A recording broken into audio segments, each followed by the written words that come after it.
Previously on Taverns and Caverns, Path A. The party successfully defeated the forest ogres that defended the fallen star metal, while also saving Randall Harrington's life.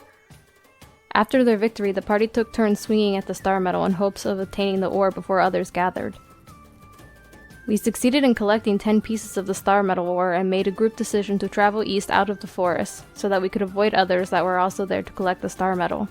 After leaving the unconscious Reinledier, Napolean Feapart decided to make his presence known along with his corgi steed Marengo. He discussed with me that he wanted all of the star metal, and that I had until the evening to relinquish them to him or else I would be punished. I now have to decide what I will do before his next arrival. Episode 19, Efe's Demand, Path A. Welcome back to another episode of Taverns and Caverns, everyone. This is your Dungeon Master, HaphazardDM. And last time on Taverns and Caverns, Path A, the party had recently defeated the ogres guarding the star metal, and after defeating them, they were able to extract 10 pieces of that star metal ore, which happened to be the only ore that was there. There wasn't any other chunks of ore that they saw scattered in the camp. That was the only chunk of ore, or star metal, I should say, that they were able to gather from. So they took all of it. They ended up heading east out of the forest to try and avoid the crowd standing on the outside or the outskirts on the southern portion of the forest, so that they could avoid any potential miners or adventurers trying to ask them about the star metal or trying to take it from them, possibly. You never know. It's kind of a everyone for themselves attitude out here because the star metal is so precious. But the NPC that was known as Randall Harrington, he ended up getting hit unconscious during combat, and they decided to leave him at the camp. And on their way out is when Napoleon and Marengo showed themselves to Isundra, and Napoleon has yet again decided that he wants all of the star metal. It's all or nothing with him. And Isundra seems to be in conflict at this current moment if she's going to give him any of the star metal or not. But she has until nighttime, more so midnight, to decide where Napoleon will return to collect what is due. And for those that are just now listening in on Season 3, again, Napoleon is a fae. He rides his trusted corgi steed, Marengo, and he is Isundra's patron for her being a warlock. He is who gives her the powers through the pact that they created or made. But we'll start with the session with the party still in the forest, because you still have some potential traps the ogres have set up that you'll have to avoid to try and get out of the forest, because they have set traps up all around the encampment, which you're not too far off from. And we discussed it is, I believe, and this might be inaccurate from the last recording, but it's been over a month. But I want to say Thaddeus has 4 pieces of the star metal ore, Alaric has 2, Damien has 2, and Yatari has 2. Isundra did not extract any of it. That much is clear. She failed every strength check to extract that star metal. So, and I'm pretty sure Yaito doesn't have any either. But as you all are heading eastwards out of the forest, Thaddeus, last we played, you mentioned you were taking lead. And I don't remember, but Thaddeus, you left your horse, or is your horse with you? Left the horse. Once he gets some time, he's going to just have the horse kind of go back to the his plane of existence. Okay, so you'll resummon the your steed. Yeah. All right.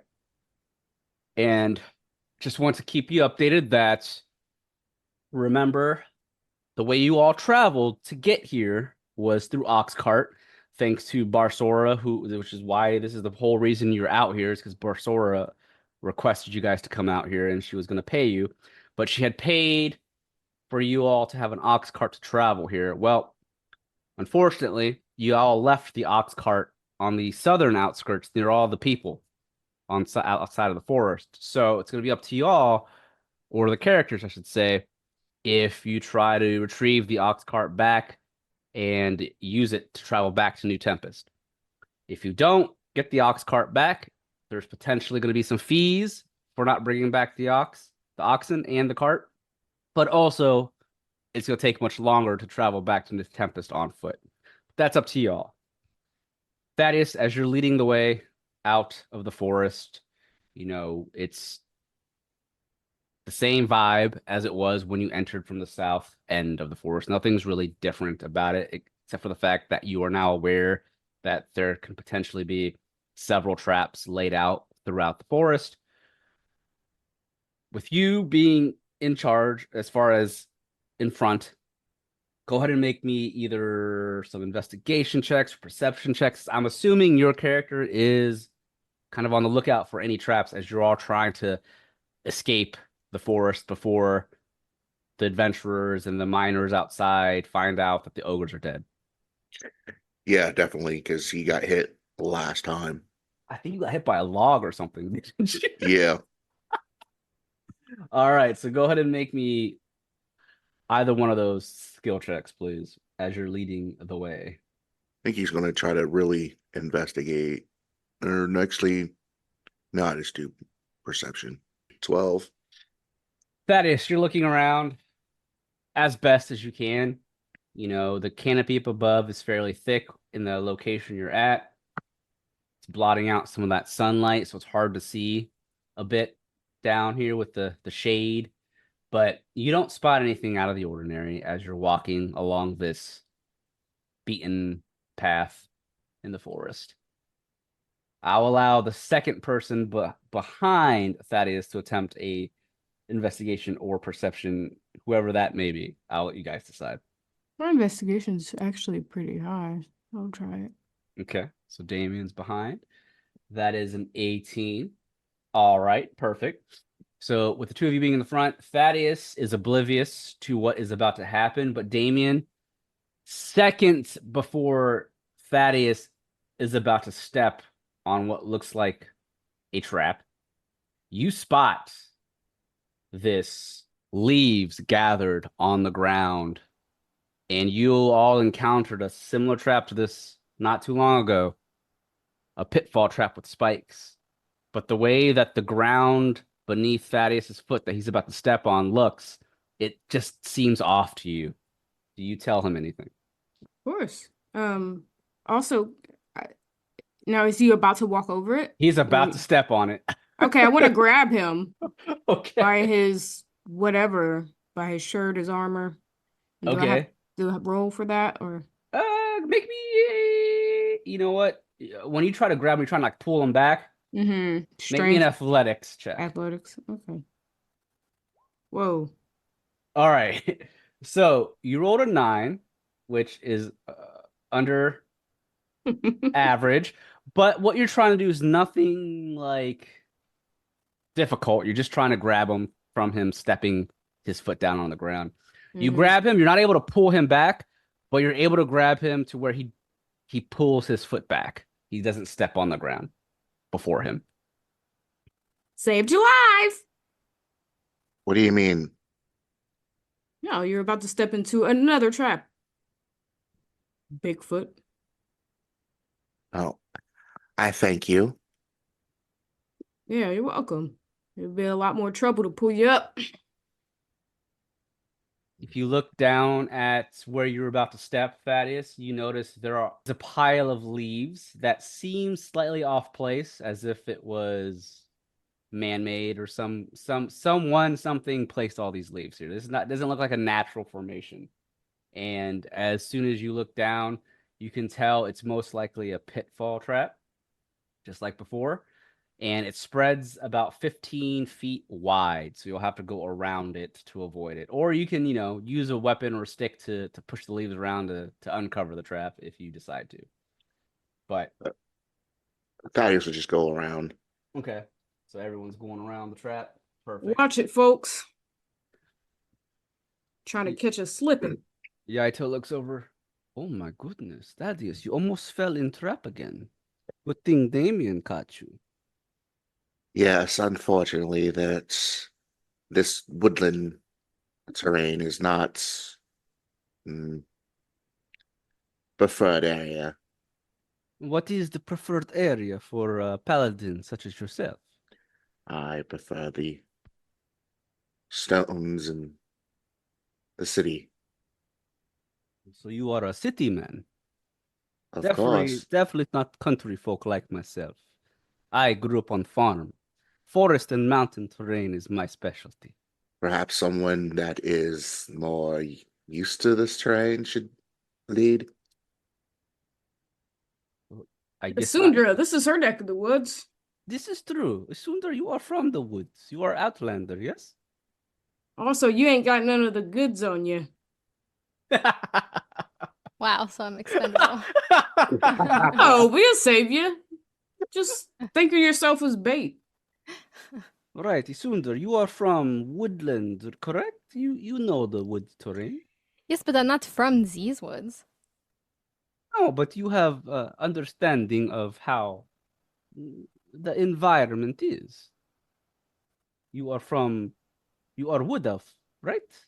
Not not other elf, but you are wood elf. I'll be right behind you. What do I have to roll?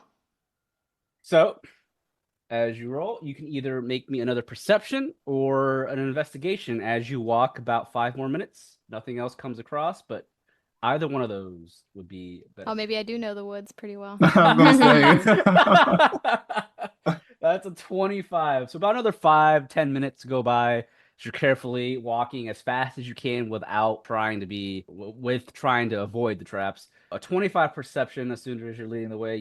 Your life, your past life in the woods does come in handy. With a 25 perception as you're walking, you do spot another trap not too far ahead, about 20 feet ahead of them or the party. You notice what looks like this thin, brown, viney rope-like structure that's hanging down from the canopy above. Very difficult to see with how it's hanging next to a tree, but on the ground, there's a snare trap. Easy to walk around, but you don't know what happens if you do step in the snare. It could be anything. Well, you do spot obviously that. something bad. Yeah, something bad. So we want to avoid it. Boy, Something bigger. Unless you want someone to step in it, I'll let that. You decide. Oh. Why would I do that? I don't know. Steal their star medal and run. Damn, that'd be fucked up. I don't be think a whole new story. I don't think you'd be welcome to this party anymore. Sorry, I gotta go. She had her purpose. Like, she has a whole gremlin chasing after her. Oh, I mean, this is true. She does have a whole gremlin wanting that she star can't medal. escape him. He'll just go to wherever she is. So you come across the snare trap. Fortunately, you were able to spot it. You have made some really good checks because I'm not going to lie. This trap, you needed a 24 to spot. Damn. Damn. Damn. You got a Goodness. 25. Kendall in the background. Goodness. So, yeah, you found it. You guys are able to avoid it. And as you continue eastwards, still trekking through the forest, Isundra, about 20 minutes go by. You're very close to the edge, or the outskirts of the forest. You can see more of the sun from the outside. You know, the lights at the end of the tunnel. But go ahead and make me another perception or investigation check. All right. She's sighing. Stressed. Stressed. Oh, Oh, out of 10. I'm all right. distracted by Napoleon. Napoleon's gone. I'm distracted by his words. Oh, yeah. Napoleon too much, or Isundra too much in her head. Who is behind Isundra? I'll allow one extra. That's me. All right, Damien, make me one of the two. Perception or investigation. 19. All right. Yeah. Isundra does not spot the next trap after successfully spotting the last one about 20 minutes ago. But Damien, you yet again spot something about 10 feet away from the party towards the direction you're walking. And you also happen to spot another snare-like trap on the ground. You don't know what it's going to do, but you notice something that's not supposed to be there. Whoa, watch your feet. Oh, man. A lot of traps out here. They really don't want us getting away. More so entering, really. That But too. so you're able to spot the third trap, and that is the final trap before the party is able to escape the forest. Once you step out into the sunlight, it is late afternoonish, going towards 6 p.m. or so. You know, the sun's still out, it's not down yet, but you do know that you'll need to camp soon for the night in the next couple of hours. But as you're standing outside the forest on the east outskirts of it, there isn't anyone, no tents, nothing near you. But not too far off in the distance, you still can see some of the encampments that the miners and adventurers set up outside on the southern end. But at this point, Yatari is going to state the fact that, so are we going to go back for our ox cart, or are we going to leave it? It's not really, we don't really own it, right? So we have to bring it back? Or are we going to walk back to New Tempest on foot? How We far do- back is it?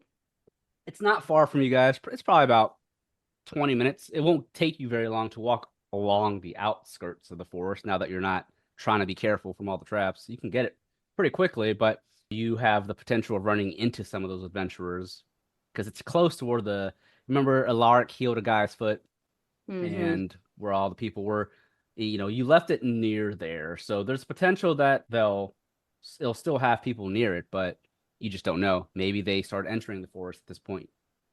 But you can still see some of the tents kind of, plopped up off in the distance. I mean, we can send a few people to get the cart that aren't carrying star metal in the event that people won't smoke. Damien does bring up a good point. This is a good idea. Who would like to go and get the ox cart then? Are we not going together? Should we send only a few of us? I mean, these boots ain't made for walking, but that's what I can make them do. But I need company. I refuse to walk alone. Perhaps maybe one other or two accompany Damien in case trouble happens. Damien pulls out his share of the star metal and hands it to Alaric, who he deems the most trustworthy, other than Isundra. But again, she's got a little gremlin hunting her, so. But I'm honest about it. Facts. Hang on to this, Alaric. Will do. Thank you. Thaddeus will do the same. Oh, you coming? Yes. All right. Yatari will say, okay, I'll stay behind with Alaric. No offense, Alaric. I mean, you just joined the party, but I'll stay here to make sure you don't run off with it. Damn. I have my vows with me. Why would I do such a thing? Well, I mean, you hear everyday stories of paladins. She looks at Thaddeus, and even clerics that, break their oaths. You never know. Well, Yeah. if it is something that you must do, then I won't bother you with your company. But I do appreciate it all the same. Hey, I'm being honest about it. Look, we're still getting to know you, and you're new to the party, so don't take offense. I love It's- that it's- she's I'm just amused, that's all. I love that you become a spokesperson for our party. Like you're not a stand-in. Damn. This is an internship. Don't get ahead of yourself, young buck. Yeah. Well, hold on now, Damien. I am the reason we're out here. Remember that. My connections have us out here for Barsora, who's my friend. Yeah, We could dodging potentially- traps. We could Running from a potentially little. get you star metal weapons. You know how rare that is? Star metal's Yeah. worth a lot. It can make anyone turn a blind eye to their oaths. Just saying, a lot of people want this stuff. If we can make it all the way back and get our weapons, it'll be worth it. That's right. Exactly. Which is why I'm standing behind to make sure Alaric doesn't run off with it. I didn't give it to him because I didn't trust him. Quite the opposite, actually. Okay. It is okay. I will stay behind as well. And I am going to enjoy a cup of tea. Nice. Yeah, if anyone runs up on y'all, We need a signal. I will shoot firebirds into the sky for signal. I like it. Flashy. All So, right. what about Isundra? Are you going to join them, Isundra? Or are you going to stay with us? Well, I don't have any star medals, so I guess I could go. Okay. Yeah, you're absolutely coming. He grabs you by the arm. All right, so it's Thaddeus, Damien, and Isundra then that are gonna head back towards the ox cart where the encampment of people are, and then Alaric with the NPCs, Yatari and Yaito stay behind. Is that correct? Mm-hmm. Yep. All right. It's about like I said, anywhere from 15 to 20-minute walk from your current destination, particularly much faster than having to go back through the forest because obviously you're now, outside the forest. It's mostly just flat land. And the three of you walking back towards the southern part of the outskirts, go ahead and make me some perception checks. About 10 minutes go by. You're much closer now, so you can see way more of what's Okay. happening. All of us? Just the three of you that left. Thaddeus with A a 9. 9, Damien with a 14, and Isundra with a 17. So one second, I'm gonna get this map. He's too Show you busy here. picking leaves and twigs out of his hair. Also, if anyone would notice about his armor, it does not look like it's been dirty at all. Even after going through all that, hitting traps and getting knocked out. So Why are you so clean? does Isundra ask that, or is that Felicia? That was Felicia, but I don't know. Would we notice that? Would that matter? You could. I mean, you guys had a rough time in the forest. You hit traps, you got hit by ogres, so it would be fairly obvious that he's still shining clean, speckless. But if your character wants to say something, that's up to you. Yeah, I just think it's a really high quality armor. I expect it to be able to withstand a hard day, maintain its shine. But Arcana check? post battle, it is a little interesting that there's nothing on him. Yep. So we'll say with a 14 and 17 perception checks, Damien and Isundra, you can see in the distance that most of the people that were camped outside have packed up their things and have left into the forest, or they have just left altogether. But your assumption is they went into the forest because you can still see some people packing and heading into the forest with their belongings. Some of them are pulling their horses into the forest with them. You do spot your ox cart that's just sitting there. No one's really attempted to steal it or anything like that. It's just the two oxen are standing there just chilling. But there are still handfuls of groups of people who still have their tents up that it seems like people are trying to decide if they want to head in or not, but much less populated than it was before. But because you both rolled high perceptions, you also notice Thaddeus' armor is shiny, speckless, ultra clean, as shiny as Mr. Clean's head. So, how much you pay for your armor, Thaddeus? What do you mean? It's a pretty simple question. Uh, Or was I- it a gift, family heirloom? I Just paid think it's enough. really nice. Yeah, I see. It's like dirt resistant, scratch resistant. You even fell through a pitfall. Didn't even look like anything. Yes, plate armor of glamour. Make sure I have to stay clean. Glamour. Go on. Well, if one wants to be the way of good fortune, one must look of good fortune. I can relate. He says, like, looking down, dusting the dirt off this shit. I mean, this isn't my best look. But you'll see. I serve looks. You haven't seen the real me. Well, let's just say this was my last big purchase after I was cut off from my family. Ah. So you're holding on to what once was former glory. Sounds like Eddie are. I'm Yeah. gonna say the same thing. I refuse to let some has-been outdress me. I am not a has-been. I just don't have access to my family's wealth, especially given my past, which was deserving. Are you from House to Sony? Then they cut your ass off. Mm. He stays squeaky clean because his past is so colored. Yes. Oh, especially So you after gotta look the part to cover up the fact that you're actually struggling. I am not Things ain't- struggling. He looks back at Isundra. Things aren't always as they seem. And he turns back to Thaddeus. Look, I'm not I ain't- struggling by I mean, I had to pay your way to get I on was a gonna boat, and it was say. like 9 gold, bro. Look, You're struggling to get on a boat.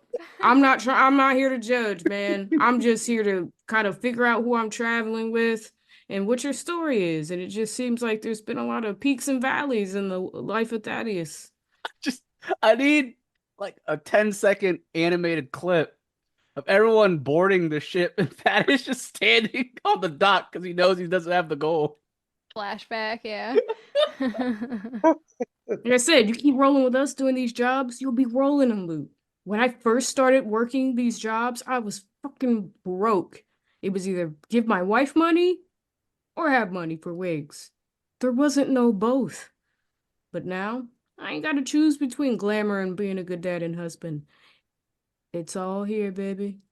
Follow my lead. And he kind of like, why would taps there his be a shoulder. choice? what? Why would they be a choice? Isn't it obvious to be a good, devoted husband and father? Oh, are you telling me that? Seed spreader? Look, I don't want to hear about morals and values from you. It's That not was as easy as it sounds traveling around the world. Look, Vanya de Darkmoor, hottie, okay? She hated me. But I do my best to stay faithful. again that time in my life was a long time ago. I'm still paying for it, and no longer wish to discuss it. Oh, you don't have to discuss it. I just said it in passing. Look, I have a tendency to just say what's on my mind. Sometimes it gets me in deep shit, but sometimes it makes people think. And they think more deeply into themselves and what they've been doing. And other times it just gets me into fights. But you know what? Welcome to Cat and Co. Mm. Well, I will give you an answer to how I feel about that welcoming in a bit. Yeah. Well, anyway, so if we went to your family with some money, could I get some of that glamour armor? Glamour plate, whatever it is? They really don't specialize in armors, but wigs, perfumes. I already got a plug for that. What you have on. I just want to know, like, maybe I can get some star metal I as a little plate. Well, I have know some people that works with my family. Well, yeah, they hear I'm working with you, they might shut me out for good. I just need you to let me know where they're at, you know? I shall give you the information later. Sweet. All right, let us continue on. So you continue towards the ox cart and you eventually get to your ox cart safe and soundly.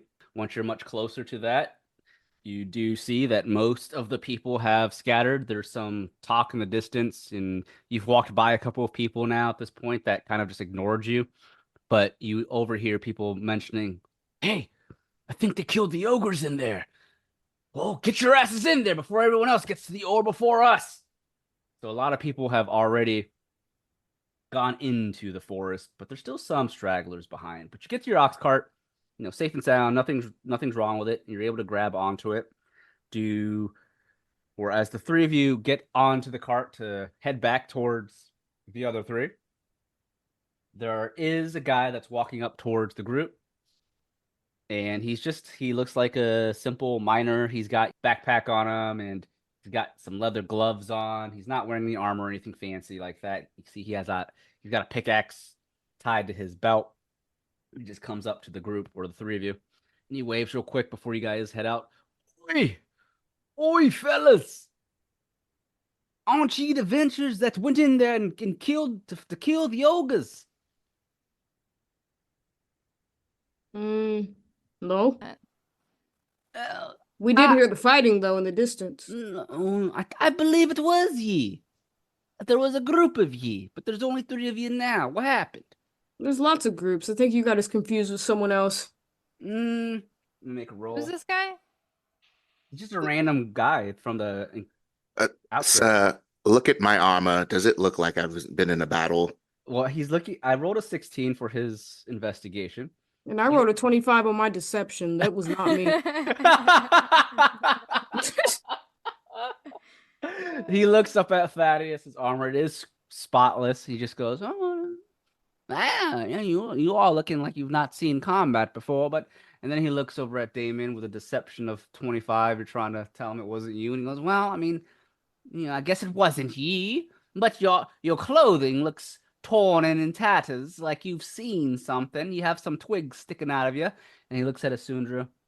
"And you look like you've gone through some harsh times. Your clothing's a little torn. You have some leaves sticking out of your hair. So you were definitely in the forest. I don't know about you, big one," as he points to Thaddeus. "But the two of you, I think, were in there. Well, yeah, we were in there. We're looking for it. And then we heard tons of fighting. Bit off more than we could chew as three people. We weren't trying to get it caught up in that mess. So we decided to come back to our wagon. What's it to you? Well, you came out here for a reason, didn't you? Is that to get that star medal, like all of us? I can't imagine you're leaving so quickly after the ogres have been killed. The forest is going to go in disgusting. there? Look how many people are in there. We'll never get there in time. We're better off getting in our wagon and maybe camping out on the path. See if we can catch them while they're leaving or something. I see. You're one of those troubling folks who try to steal from others. I'll have to I'm warn somebody everyone minding my own about damn you. business. You're gonna make me mad, old man. Whoa, now I ain't old. You sound old. Yeah.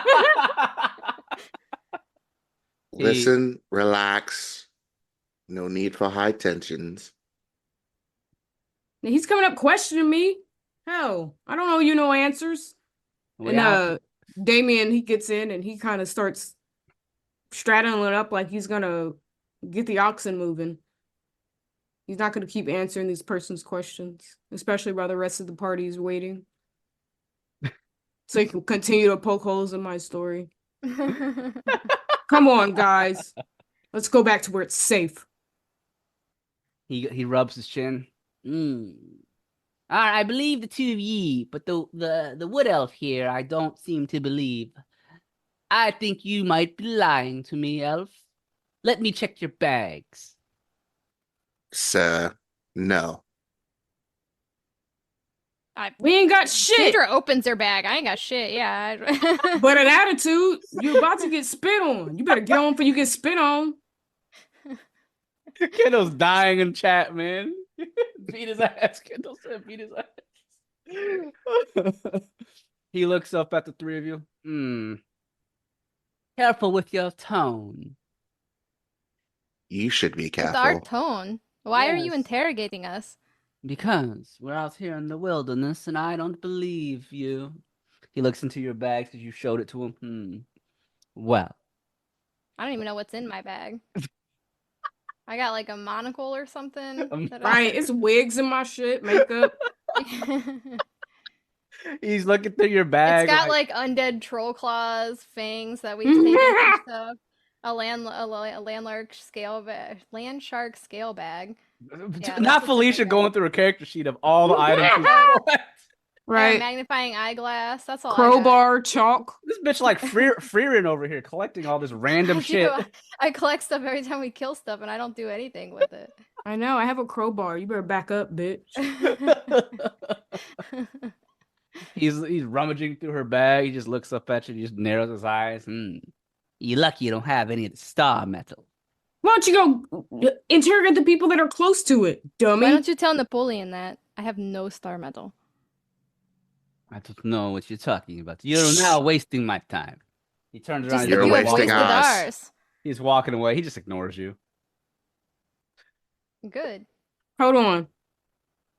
I want to.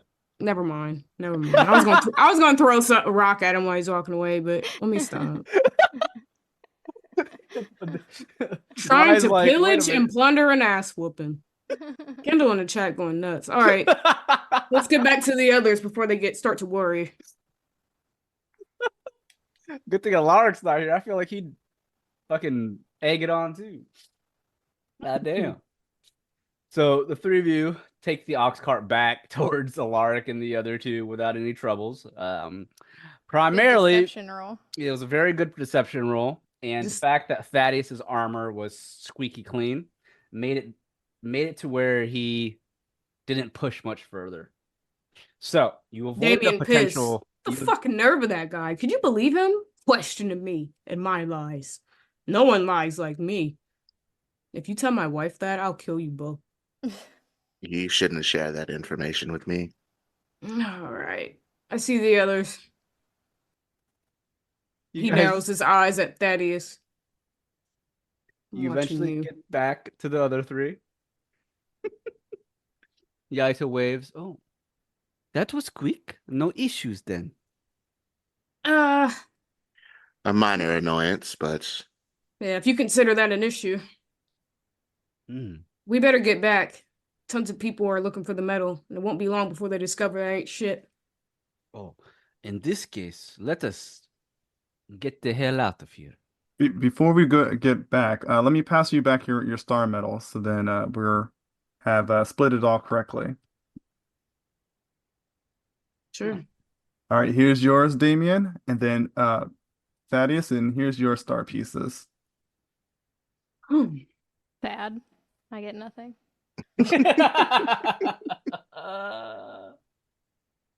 Isundra got nothing. I'm sorry, Isundra. All right, let's get this back to Barsura before Napoleon shows up. If we don't give him anything, he's going to take my power. So he says. I think he's bluffing. I don't think Besides, he's bluffing. powers don't make a friend. The heart I'm useless does. without Eldritch Blast. That may be true, but I love you for who you are. I don't have powers. we can I'm going maybe to have a little bit of respect. discussion. Yeah, you're This gonna have to learn how Napoleon. to shoot a bow and arrow. You're gonna have to change classes, become a ranger. But I'm 7 levels in. Seven levels in, bitch.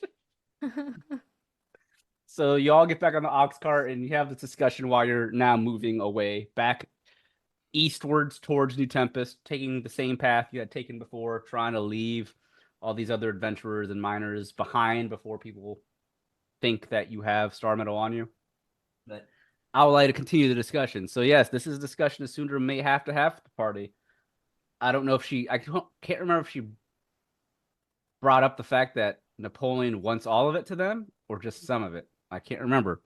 But this might be something Isundra wants to talk about. I don't know. Or do you keep that to Well, yourself? I think they were there for the conversation, so they heard my one-sided conversation. Okay. So they know that I was like, you can't have all of And it. then I and Thaddeus was able to somewhat see That's right. Yes, Yeah. you were both Napoleon. able to basically see him and spot him, but you couldn't necessarily hear him. Only Isundra was. While you're traveling on the ox cart, again, it's late afternoon, going to early evening. Oxen, they're moving at a slow pace. You don't want to overtire them, overexert them, but you're still moving faster than you would have on foot. So I'll let there be any discussions about that if you guys decide to discuss that. Napoleon wanted all 10 pieces. What if we just give him some? Let's believe make what that's we want to fair. make first. Time isn't on our side. And we'll make as much as we can before he shows up. And then we'll negotiate to give him what's left. Yatara goes, wait, he wants all of our ore? Yeah, first greedy he little said he just motherfucker. wanted the piece, and now he's changing the whole thing, even though I didn't get any of it, which is bullshit, Ryan. And he Whoa! and he doesn't understand that the contract is not the void anymore because I didn't technically pull any of the star medal. Look, I'm not Napoleon. He's a trickster fae. Look, listen, it's not me. And I tricked him. That's what happened. He's been tricked back. You don't trick the leprechaun back. Have you not seen Leprechaun in the Hood? You gotta trick Loki back. That's how you get out of it. He ain't Loki. Yatari just goes, well, we can't give him any of it. We need it for Barsora's shop. That's the only reason we came out. But we have 10 pieces. She doesn't need all 10 pieces. I mean, that's true. But I don't think he's going to be happy if you only give him one. But we But if don't we know give how him much all we need 10 to make what we need to make. I don't want to give him too much, and then we all can't have weapons and upgrades. Well, Barsora Perhaps said, it is. depending on the amount we bring back, she could make us a weapon or two, but she needs at least some of it for her shop so she can sell it. She wasn't out there. You know what? Okay. Yeah, I don't know about her selling it. Yeah. No, I mean, she's not going to sell the ore itself. She's going to make armor and weapons with it. Yeah, to Increase give the- to us. Right. Not all of it to you. Part of the Just so she can make something we'll probably buy off of her.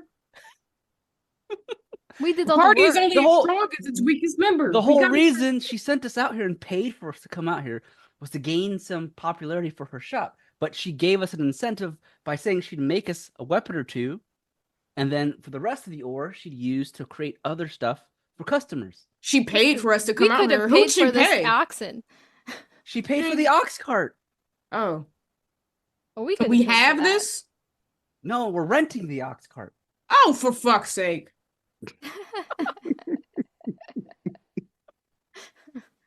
You know Barsora is a woman of her word. You've dealt with her before. I cleaned her basement one time. I don't know this bitch. Excuse me. I need a drink. And he just digs in his bag and gets his flask out, realizing that all of these events for the Star Medal are just not shaking out to what he thought. On top of like the Avira stuff still lingering in the back of his mind. He's really on the edge. He wipes his mouth. All right.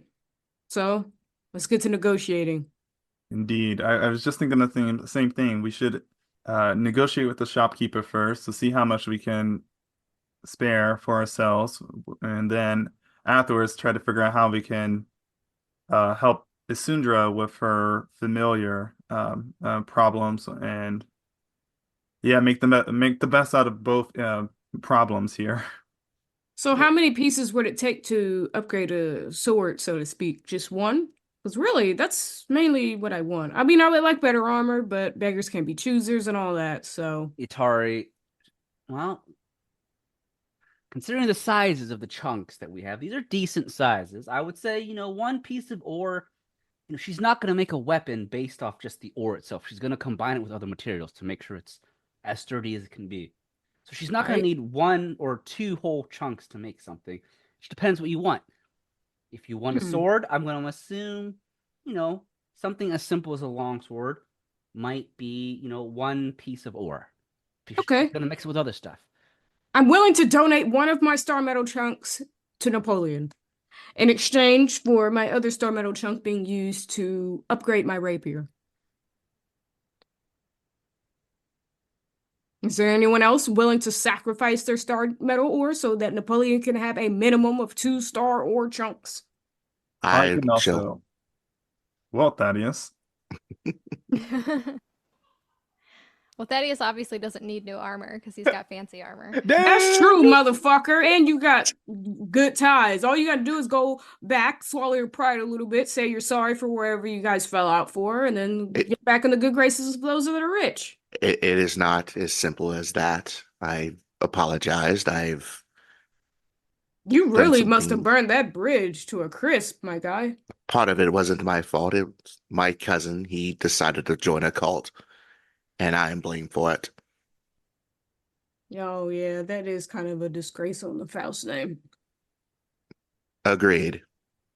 Yeah, all right. I thought I had an out.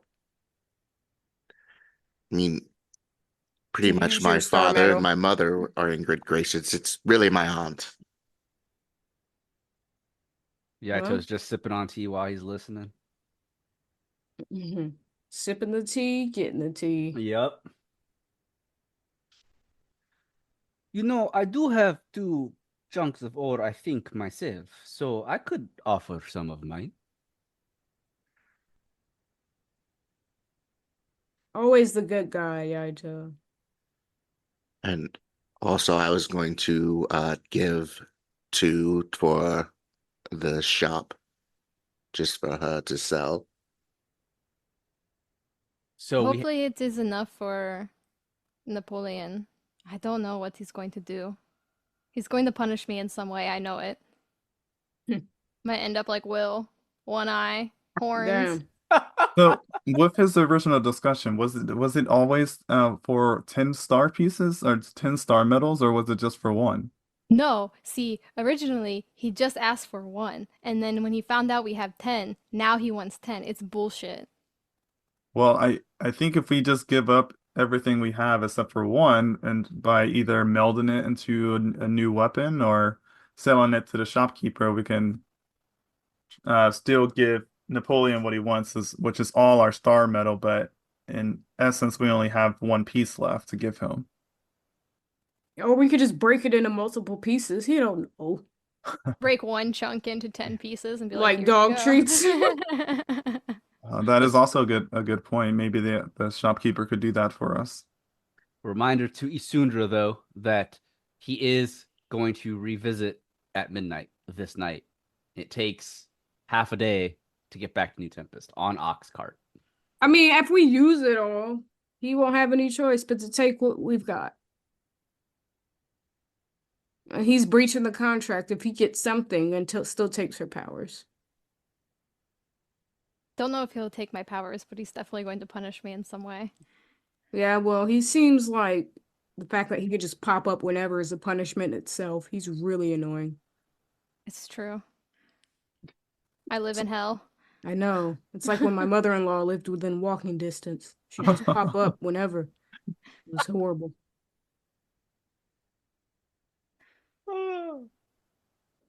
So, reminder though, it takes half day to get to New Tempest, so you can either trek through the night to get back to New Tempest, or you can camp to regain your strength, because you all are out of spells for the most part, and a lot of you are like half HP. So you can decide to make camp for the night or continue all the way through, but be exhausted when you get to New Tempest. You'll have a level of exhaustion, and obviously you won't have spells back or HP.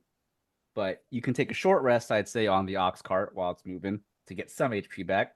But regardless, you're not going to make it back in time to New Tempest before Napoleon arrives. So you won't be able to speak with Barsora in time, because Napoleon is going to be back at midnight this night.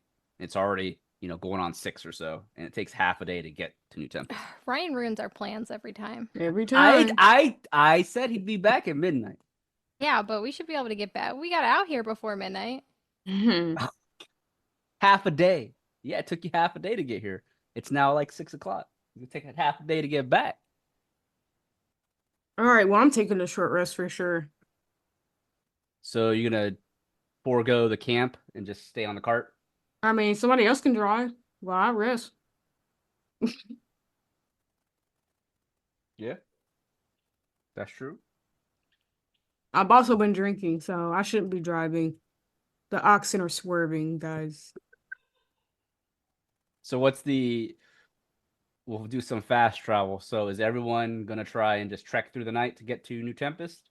Right, Are we you can guys rotate drivers so or people you- can rest.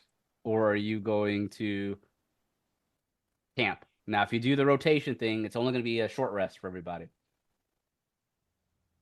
That's fine. I just don't like being at half HP personally, but never know what Ryan's gonna try to make us fight. I mean, I'm fine with a short rest all the time, so. What do I Thaddeus roll and for a Alaric, short rest? It's just the number of hit die you have. So you have 7 hit die, which is a D8 for a rogue. Okay. So you can roll, up to 7. You don't have to roll 7, but you have up to 7 per day with your short rest to use, and then plus your Constitution. Okay. So I got 16 HP back. All right. Damien takes a short rest. So it sounds like you're gonna just trek it all the way back on short rests, unless Thaddeus or Alaric have something to say about it. No. Roll for HP. Are you taking a short rest too? I don't know what your guys' HP looks like. I'm trying to figure for Mine some is reason. full. Yeah, that's for some reason mine is full too. I don't know why. Your character is 36 out of 66. You updated the HP on your actual character on the map, not your character sheet. That's why. Oh, okay. Okay. So you're 36 out of 66. Alaric wasn't touched in that fight. I remember that. He was in the back, just like pew pew. That's what I was confused about. I'm like, I knew I took damage, but I don't know why it wasn't Isundra's showing. at 40 out of 62. Thaddeus but is if we at take a 36 short out of rest, 66. I'm full. So Yeah, I'll take a short rest as well. All right. Roll your dice for your short rest to see how much HP you get back. you gotta roll So that's how short rests will work. So before we used to play, I would just do short rest was half your HP or whatever. But technically, when you take a short rest, you have a number of hit dice that your HP is made out of. And you can roll up to the number of hit dice that you have.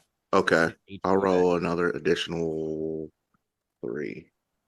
Now you only add your Constitution once though to that. Yeah, so, yeah. So 6, 7, 17 and plus your con, which is 3, I think. Right? Yeah, 20.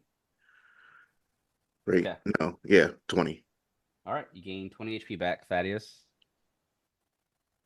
And Isundra, you're doing a short rest as well? yeah, so Okay. that's like a full rest for me. Okay. All right, so you're all Isundra's fully healed. And I think Thaddeus is pretty close to topped out. And Damien, you gained back 16, right? So you're almost full as well. All right, so I guess the party then decides to just trek through the night. You're not gonna stop off the side of the road to camp, so you're just all on the ox cart, kind of just you all take a short rest. It's not the best of rests because obviously you're in this wooden wagon that's hitting bumps in the dirt path constantly, so it's not smooth by any means, but you're still able to get that short rest in. It's like sleeping on an airplane. It's not comfortable, but it's doable. But as you all are taking turns, I'll say, Damien, you're out on your short rest. Who's taking lead of the wagon while Damien is out? I'll do it. Oh, go ahead. Okay. So, Alaric, you've taken the reins. You're at the front of the wagon with the reins in your hands. You're just sitting there kind of alone at the front. There's not a lot of space for multiple people at the front, so that's fine. But everyone else is in the cart behind you, kind of just lingering, just sitting there. The sun has fallen. The moon is now shining brightly upon you. You're on this beaten path heading back to the city of New Tempest. Forests all around you. But you can see mostly what's coming if something was to attempt to sneak up on you. But as midnight strikes, Isundra, make me a perception check. An 11. You spot in the middle of the wagon some lights that begin to appear, and all of a sudden, in thin air, just pops in your boy. It is Napoleon Fayapart. And as he pops in, he's sitting down, what looks like on this small wooden stump. He looks like he's filing his nails with something, with a leg crossed over the other as he's sitting on this wooden stump, and he's whistling to himself. Oh! He looks around. Oh, it's that time. It's midnight. Isundra! It's time. He's still filing his nails. Have you made your decision? Well, you're not going to like it. What do you mean? I'm not going to like it. I know you have star metal in this wagon, girl, and you're going to give me the star metal or face the consequences. As he keeps filing his nails, he's blowing onto his hand now. Unfortunately for you, I pulled 0% of the star metal. So it's up to everybody else to give me star metal to give to you. And they've decided to give me some pieces, but they can't give all 10. Ah, Isundra, my dear, you failed to extract the star metal, but your mission was to come and get the star metal no matter the cost. It isn't if you mind it yourself. It's the fact that you had to bring me the star metal, which you have, because it's in the wagon surrounding me. And he points out to Thaddeus, then he points to Damien, who's sleeping, then he points to Alaric, and then he points to Itari. All of them have star metal on them. I can sense it. Now, And my you can dear. have some of it, but you can't have all of it. I'm sorry. He looks up at you and he begins to float off of the little stump that he's on as the stump vanishes. His little filing tool vanishes and he floats in the air and he goes upside down as he folds his arms and legs. He looks at you. This was not what I was intending. Well, what you have intended to give- originally was one piece. No, what I Yes. intended was star metal. All And of you it. will get some. How much are you trying to give me? Out I of the forget the 10? amount that everybody said, but it is some of it. I wasn't doing the math. Some of it is not going to cut it, Isundra. I need all of it. You've known this. We've had this You will have to discussion. talk to them. Sorry. Sorry. Mm. He slowly turns Sounds like again. it's a Napoleon problem now. He turns in the air again, and his whimsical, smiling face, his expression begins to turn into an aggravated one. You see some veins popping out of his forehead, Ugh. and he looks very upset as his wings are now flapping aggressively. Isundra, I am usually a happy fae, but you're starting to piss me off. You're about to find out what happens when you cross your patron. Now you're gonna give me all the star metal, or face the consequences tonight. Do you want some of it or not? I want all of it, girl. Then either it's some of it or none of it. Then you will be facing the consequences. I will face the consequences, but you can have some of it. He sits down next to Thaddeus. Thaddeus, I don't know if you're using your He can blind sense see or him, not, right? but he sits down next to Thaddeus and he looks up at Thaddeus. This motherfucker has 2. He looks over at Alaric. I'm sorry, this motherfucker has 4. That fucker has 2. You have none, Isundra. He looks over at Itari. That Correct. girl over there has 2 as well. And then the one over there, Damien, who's knocked out, has 2. I want all of theirs. Now, I'm going to give you one last chance, Isundra. You're going to give me all of it now, or make a decision to not give it to me and face the consequences. What is your decision? Does Thaddeus see him? If Thaddeus chooses to use his blind sense, yes. Or did Alaric have to use something to see him? Alaric had to cast a spell, I believe. Sense evil or fey or whatever it was. That's the same thing that Thaddeus did. To sense him last time. Was that Thaddeus that did that? I thought Thaddeus had blind fighting or whatever it was. Well, either way, Thaddeus is BRB. either way, Isundra's talking out loud, so you guys are aware that even if you don't see him, that Napoleon is in the wagon. But I'm at the front of the carriage, right? So I can't really. I mean, you're not far from Isundra. You can hear them talking. You don't. The wagon doesn't have like a canopy over top of it. It's basically out in the open, so you can see her talking, hear her talking. She didn't even pay for a good ox cart. No, it's a simple ox You cart. act like she did us a favor. We could have paid for this ox cart. She Yeah. did do you a favor. We She got gave you money. the location of the star metal, and she rented an ox cart for you. Yeah, and now I'm in this conundrum. Wow. You would have been in this conundrum even if she asked you to or not. Because remember, y'all saw the star metal fall from the sky in like episode 2 or whatever it was. So even if Barsor didn't ask you to do this, Napoleon still would be. Which is why he don't give a fuck about Barsor. He wants all the star metal. And So. I'm willing to give him some. I mean, I don't give a fuck about Barsor. Thaddeus, are you here? But Are you want back? a weapon. Thaddeus, are you trying to see what's going on here, or are you paying attention? I'm sorry, I had the whole thing on mute. Oh, Jesus. So, as I mentioned, So yeah, Thaddeus had woke up after Isundra would talk, and he would see. well, he's sitting right next to you, Thaddeus. Alaric? Thaddeus just going to give Napoleon, just give him the finger, because you don't even know, he don't know what he's saying. He just doesn't like him. He looks up at Thaddeus. Rude, gentlemen, such as a paladin. Does Alaric say anything or join in on this? Yes, I decide to say if the Fae feels like he is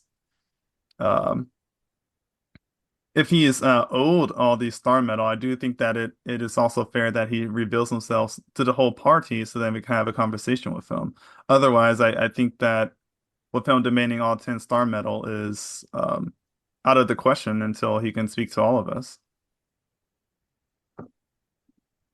He looks up at Isundra. Oh, is this what you want them to see, Isundra? You want them to see me, Napoleon Fairpart, make myself known to these nobodies? Is this what you want? I will show myself to your friends, but just know this, girl, if you do not give me all the star metal, you will be at a disadvantage. You do not piss off your patron that gives you the powers. It's the same as hurting or biting the hand that feeds you. You do know this. You're smart enough. But I will reveal myself to your friends because they seem to want to see Napoleon Fairpart. He snaps his fingers and everyone can see him now. And everyone can hear him. Isundra smacks Damien to wake him up. The fuck? Because I don't think she's seen him yet. What? You all see this tiny Fae who's well, he's not super tiny, but he's basically big enough to ride a corgi as his steed. He's got these fairy-like wings about him. He's got this very militaristic shirt and pants on with these boots. He's got this hat, this black and white hat on his head as he's floating around with brown hair and mischievous look to his face. Hello, everyone. I am Napoleon Fairpart at your service. And as I was told that you all are trying to strike a bargain with me, the deal was that I take all the star metal from Isundra or she be punished. It sounds like I am not going home with my star metal. So you are all going to be a part of the reason of what I'm going to do to her if she decides not to. She has one final time to answer me. Yes or no? Are you going to give me all the star metal or not? That was quite an introduction, good sir. For one thing, you mentioned that you want all the star metal and demanded it from all of us, yet you only decided to say it to Isundra instead of all of us, and we're just now hearing of this. Why is that? Because obviously, you stupid cleric that follows the damn goddess of the moon, I am her patron, not yours. So you can butt out of our business. Her mission was to get me the star metal regardless of anything that happened. Despite your blacksmith friend sending you out here, I would have sent her anyways to get the star metal for me. So it doesn't matter what you think. Isundra, at this point, I am going to ignore your friends, and you're going to answer me all the star metal or not, and we'll see what happens. Well, our star metal, anything that I helped acquire is my business. And Damien's kind of sitting up, scratching his head and rubbing his eyes. And you interrupted my nap. What time is it? It's midnight, my dear. The fuck? All right, here's what's gonna happen. Because if you want Isundra to continue to be useful to you in whatever way, obviously you stick to her like glue. She needs her powers. Yeah? And she needs to be able to protect herself. And Star Metal is going to allow us to be more of a threat in combat. Mm. I really do think that What you should protects reconsider. Isundra? What protects Isundra is the power that I've bestowed upon her, and being her patron, I Well, can take certain things back. So, as we've mentioned upon the What'd you original give pact Isundra that we her created, powers for in the first place? I'm because curious. oh, you want to know? Yeah, I do. I stumbled upon a crying wood elf in the forest after her parents were devoured by the Spiralith. She wanted powers to defeat the ones that killed her parents. If it wasn't for me, she would be dead. So Isundra owes me her life, and I am the reason she'll be getting the vengeance for her parents because of the powers I've bestowed upon her. She's not guaranteed vengeance because she has powers, and it sounds like you have put her in debt because you had pity on her. Doesn't really seem like something that's her own fault. That was a very poor roll. So I'm just gonna let the people that have influence and power in the situation speak, because this thing seems to have its mind made up. Nope. And so do I. I am keeping at least one chunk of star metal. Here, I'll actually give you one of mine. And Damien kind of extends his hand out with a piece in it to Napoleon. I ain't so bad. Napoleon grabs the one piece of star metal. Oh, now he's fine to take a piece of it. This is one. There's 9 more. He sits back down. Alrighty, Isundra. I've wasted my time. Yes or no, right now. I need an answer from you. It is not my decision to make. Then the answer has been spoken for you.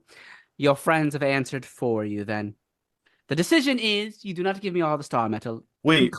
Oh, so you still have yet to answer. Why do you need all the star metal from us It's none instead of your just one? business. It is our business, since you decided to take it upon yourself to take all the star metal from us. This is now a group conversation, is it not? It is not, because the star metal is mine. If it's not mine, then I am mad. Thaddeus will give Napoleon 2 pieces of his star metal. Look at the lovely paladin here with the spotless armor giving me 2 pieces of his star metal. I have 3 in my hands now. Well, in as far as your little persuasion goes there, Mr. Cleric, you did not roll high enough.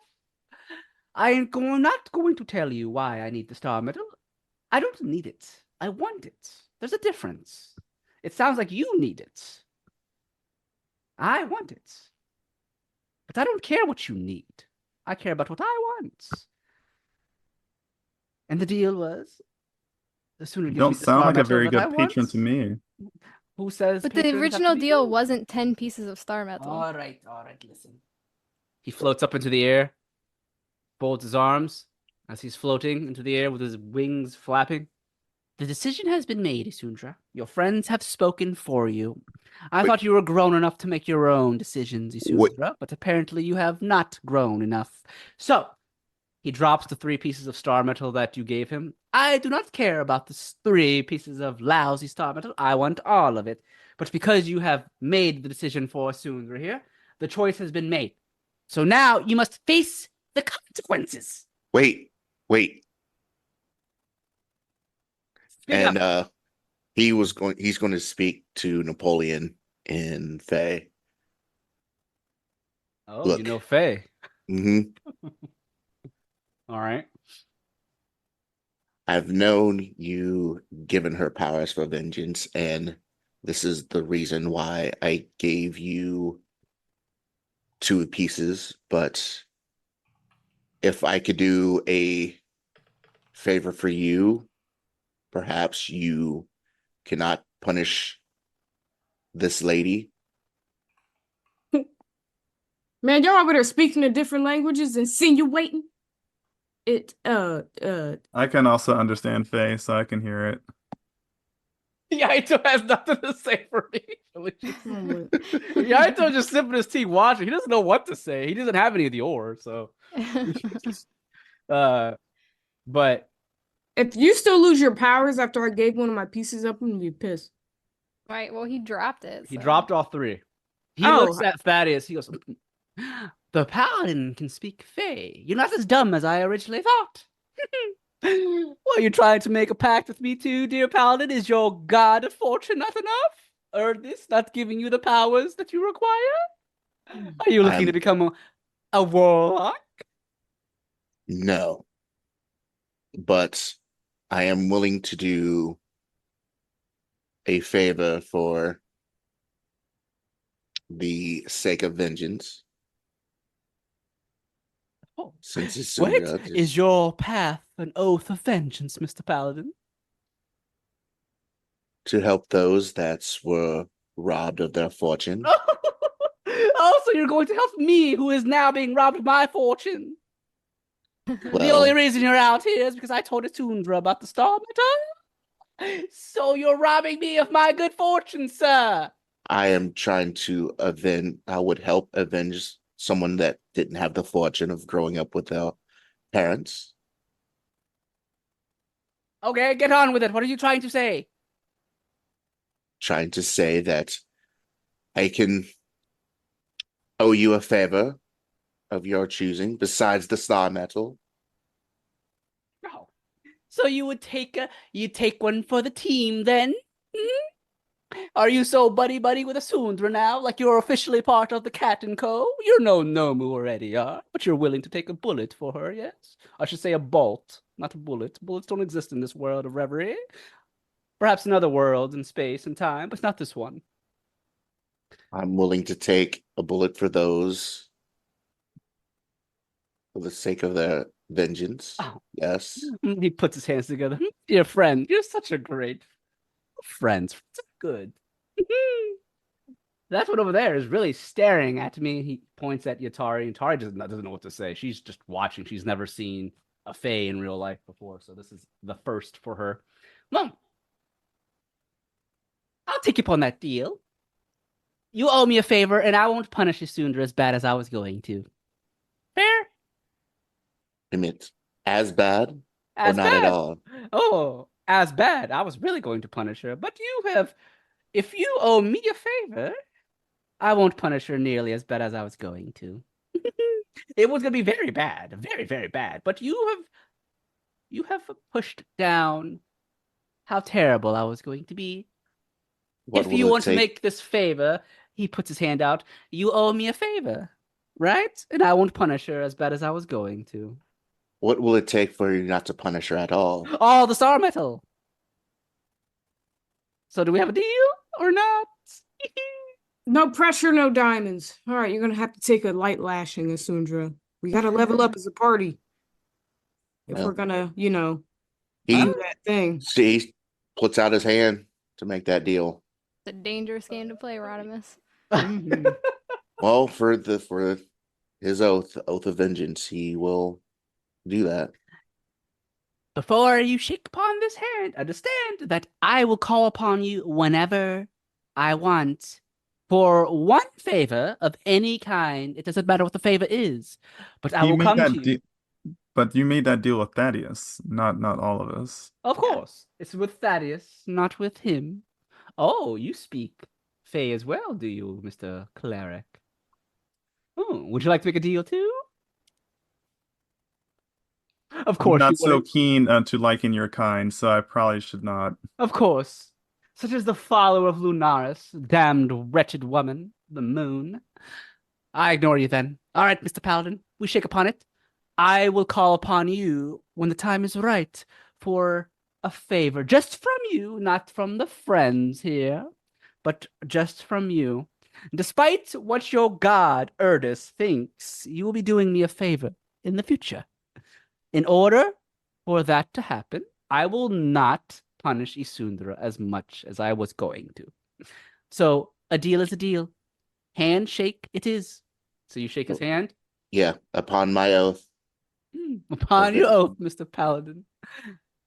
They shake hands, and when you shake Napoleon's hand, he has this mischievous grin on his face. Everybody could see it. Everyone can see it.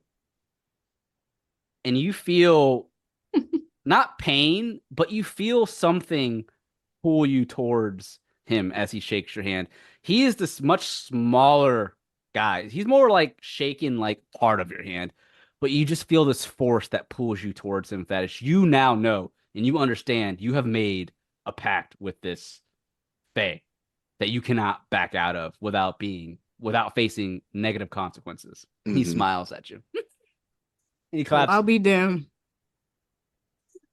Is a friend of you, Isundra. He's now talking in common. The paladin is now a friend of Isundra. He has taken the place of one of the original Katenko. I think you can now trust him, guys. Oh, look at this. We're all friends in a merry way. And he starts jiggling his butt. We made friends, Isundra. I'm not going to punish you as bad as I was going to. You could have Thaddeus to thank for that.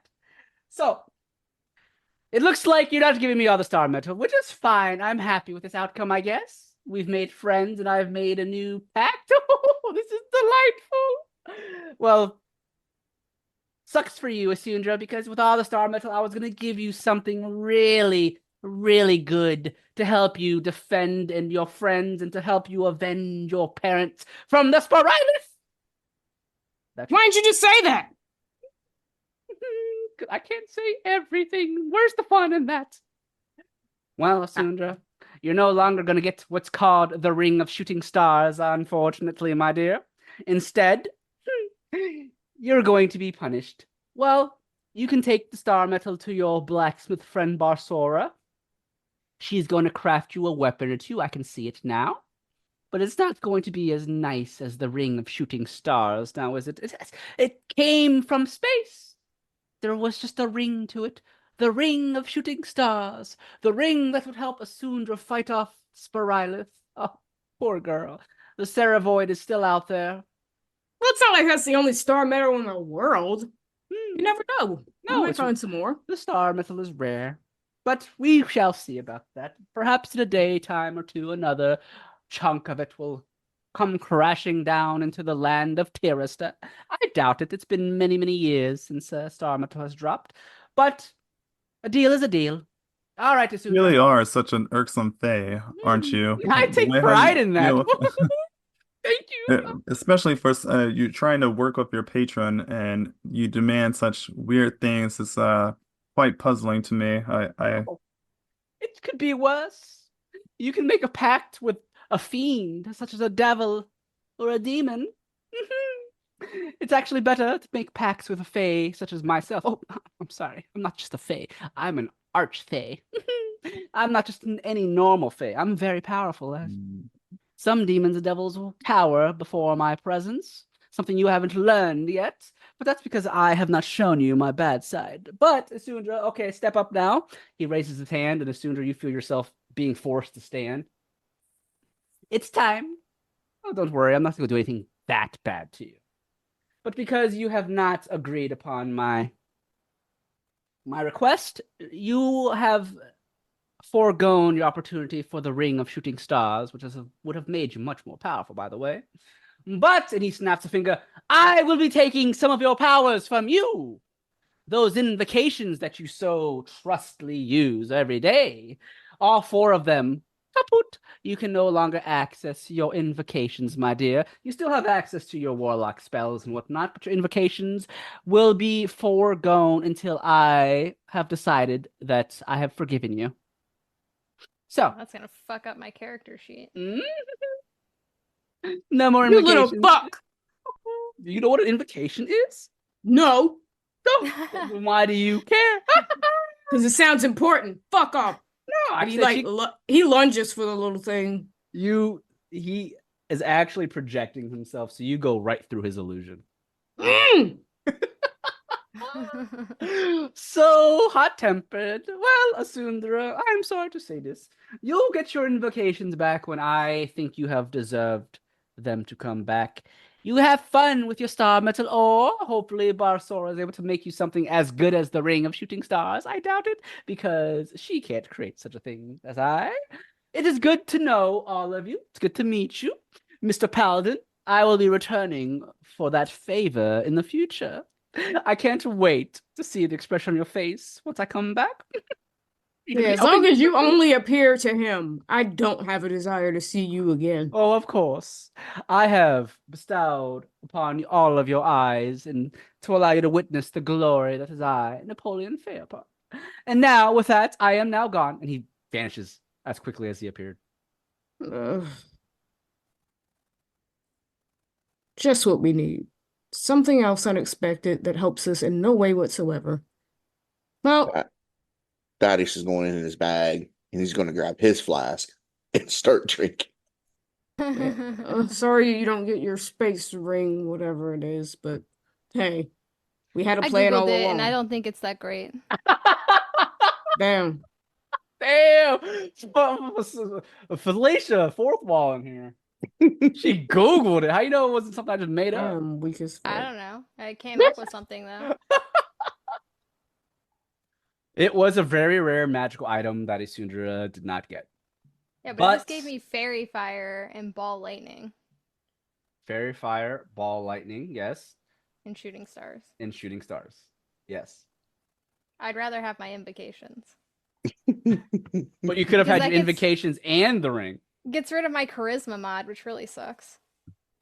So with Isundra losing her invocations, she loses 4, guys. At 7th level, she has 4.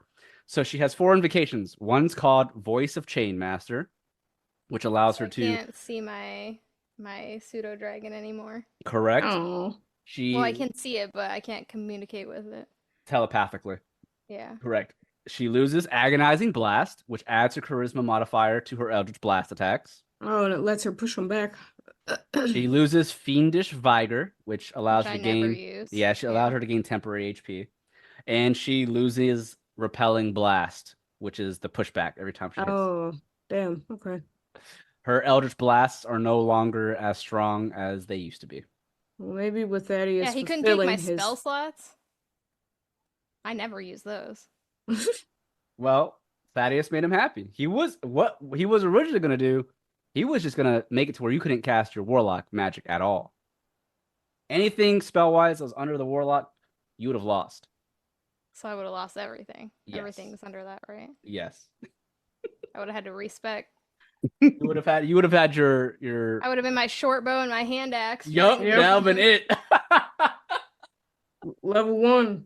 I think it's bullshit, Ryan. I think you should have taken some of it. We're gonna be fighting after the session's over about this. I still think we got him in a contract problem. That Oh, you found a loophole for sure. Yeah. Listen, I'm She's- not him. She's gonna roll Ryan over in the middle of the decided- night, 2 He's a.m. definitely not a nice fae. Like he just wanted for someone to submit to his whatever he wanted, and yeah, none of the party was trying to stand for that. So I definitely I feel like that's a dick move by Napoleon. So What do you mean you thought he should have taken everything? You want me to make you useless? no, he shouldn't. He wanted everything, and He was. he was just he wanted us to submit to his demands. Yes. he When did. at first it was a star piece. Like he didn't know how many was there, and then all of a sudden he was like, "Oh, there's multiple. Okay, I want to take it all." Yeah, he got greedy. But what if, let's say, like we only got one out of the whole ore? Was he gonna I force us to know. go back and try and steal it from the plunder from the rest of the people that was in the woods? What did Nope, it- he would have took one. Did it take 10 pieces to make that thing? No. I'm weak. Greedy little motherfucker. he is fucking a trickster. He just does whatever the fuck he wants. And he got tricked back. That's the whole point. He got mad. I don't That's know. crazy. Well, he'll get us. I do know Ryan had a story plan and he decided that's the way it was going. That's what I know. Wow, rude. He wasn't having us get out of that contract. Hell no. You think what's his name? Raphael was letting you get out of that contract, walking out of his house in Baldur's Gate 3 without something? Hell no. I went in his house. I snuck back in and destroyed it after I signed it. I would rather have what happened to Will. Give me some horns or something. Don't take my invocation. What? I wasn't done saying what was gonna happen. Yes, you were. No. No, That now you're was changing it. no. You not only lose your invocations, something was gonna happen later.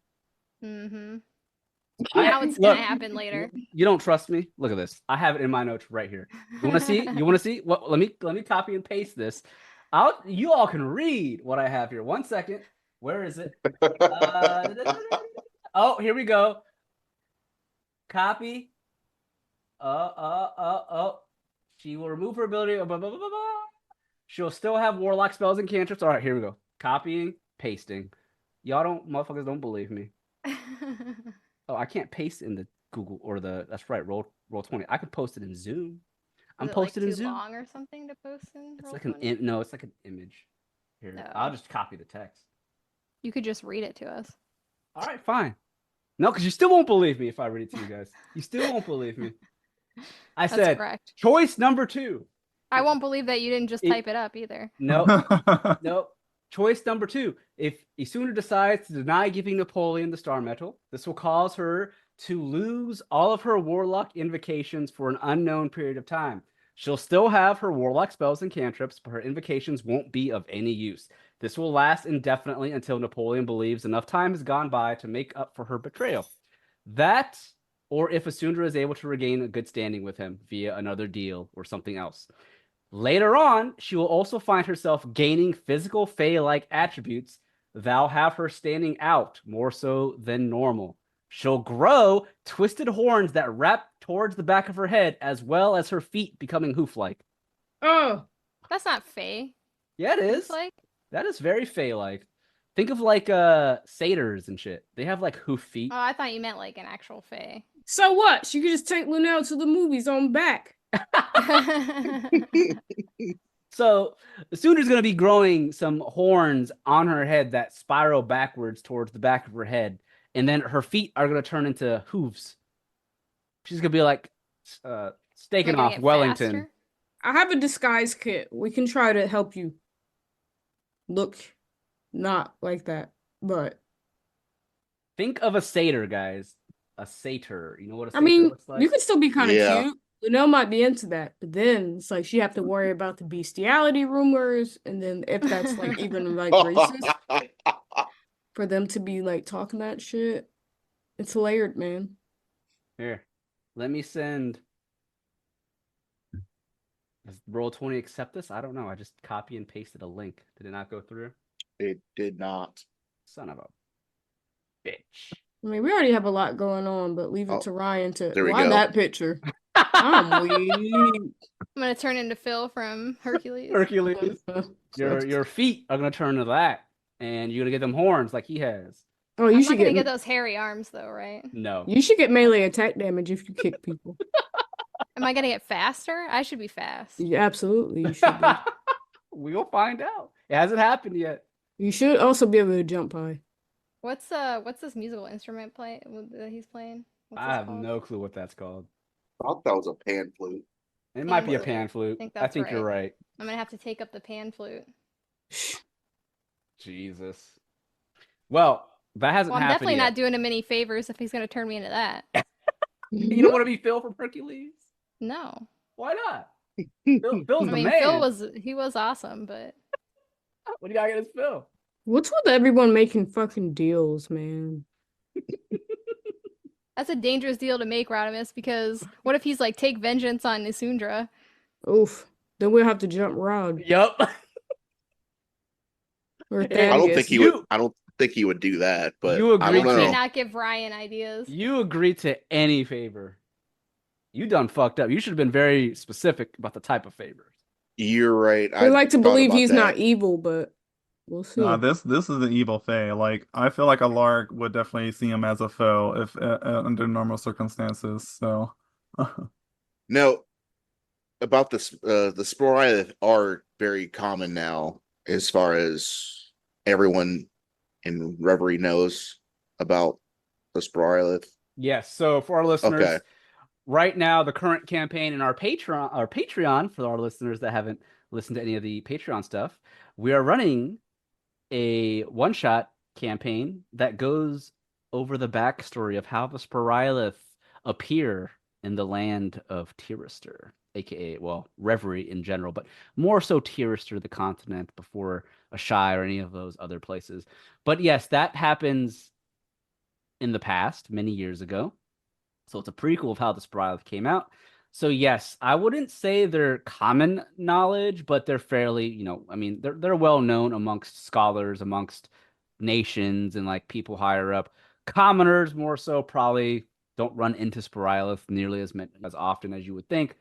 They don't know about the Sporylith that much, but the Sporylith are known. Someone who is well studied, like Yatari, would definitely know what the Sporylith are. Okay, so military school would teach something like that as Oh far as like the yes. paladins. Okay. Oh yes. They're not as common as like land sharks and whatnot, but Yeah. they're there. The Okay. world knows about them. Okay. The island of Sanguine's Isle Stockades is where they originated from. And current day, Sanguine Isle Stockades is a no-go zone. But yes, to answer your question, Rod, yes, Okay. people know about them. Well, I believe part of my oath is to do whatever it takes to fight the greater evils. So the Sporylith are greater evil, and you need your vengeance, Isundra. So I didn't understand what deal you guys made, so to do whatever he asked at a later time. And yeah, I don't know if it's going to be about the Sporylith. You might have fucked up. It doesn't matter. It's to get your vengeance. One And- must do whatever it takes. Are you all on the map right now with your characters? Do y'all see the map? Mm-hmm. All you? Yes. Yeah. Well, Kendall and Rod necessarily have seen this before, so not so much for them. But I came up with some sample images. I want to be getting actual artwork of the Sporylith in the future. That's a little bit more along the lines of what I envision. But this is what I could come up with so far, and this is what I used in the podcast to kind of describe what a Sporylith, or I guess there are different phases of a Sporylith's life cycle. They go through metamorphosis. They're very alien-like creatures that come from an unknown place off of Reverie. But there are metamorphosis phases that they go through. One's the coiled piercer that turns into a mind reaver that eventually turns into a cerevoid. And very rarely does a cerevoid turn into something even bigger. But what I'm about to show you are images of a cerevoid, which is one of these is what killed Isundra's parents right here. Mm-mm.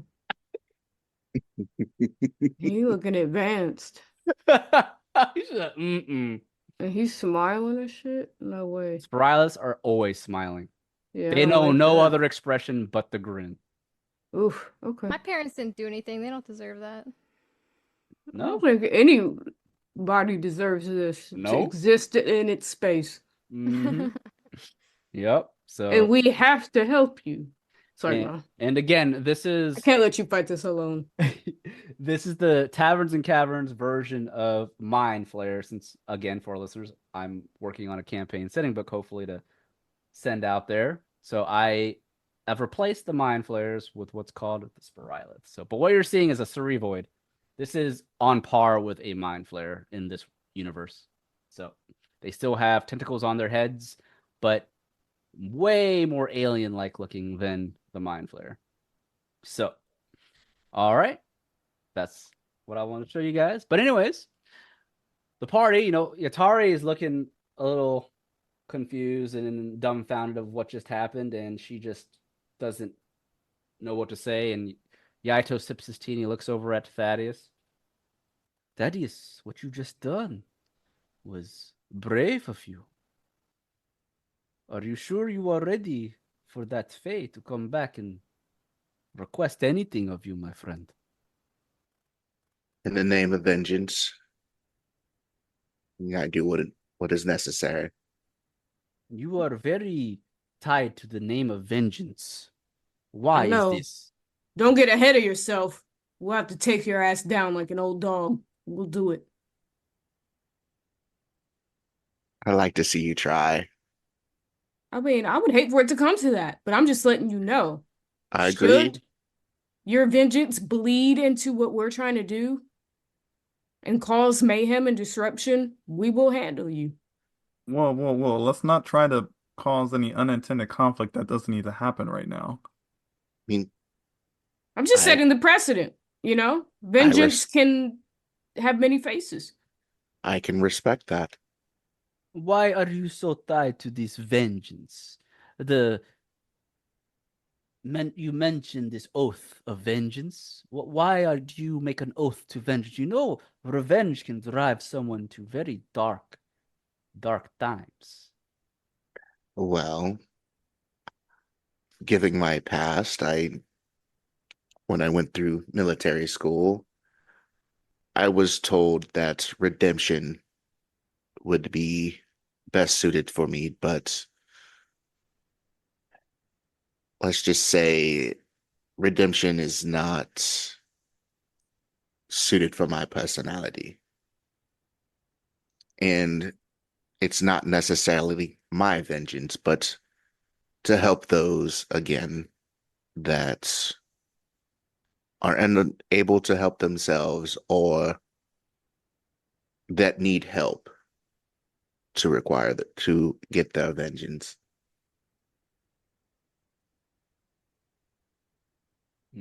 Oh. Well, just like Damien said, as long as your vengeance does not give us any conflicts, yes?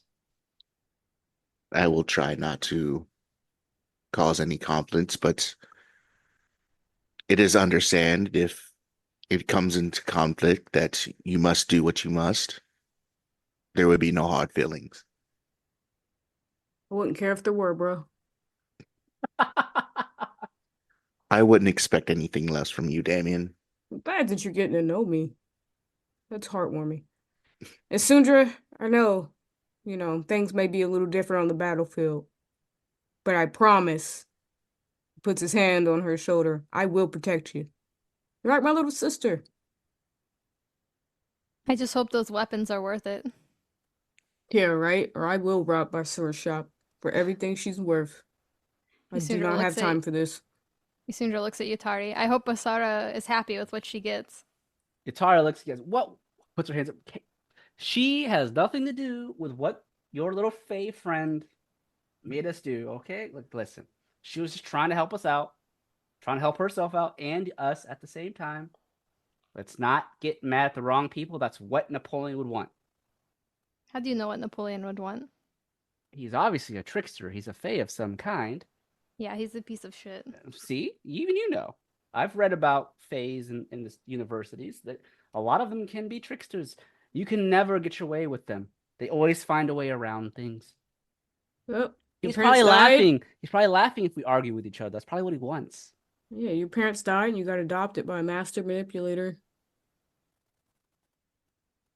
They build you up to tear you down. Well, should we head out? Oh, wait. It's like 1 o'clock in the morning. When is Barceras open? Well, by the time we get to the New Tempest, it's probably going to be I'd say close to 5 in the morning.